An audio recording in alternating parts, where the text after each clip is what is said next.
إن توكلت على الله وإن عزمت فتوكل على الله. Once you've determined to do something, trust in Allah. And that's what he's done.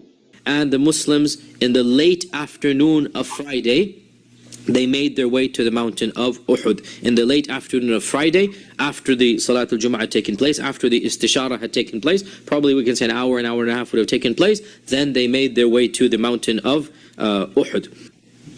On the way there, we all know what happens, and that is Abdullah ibn Ubay ibn Salul, they slowly began retreating and then going behind the army and then slinking away.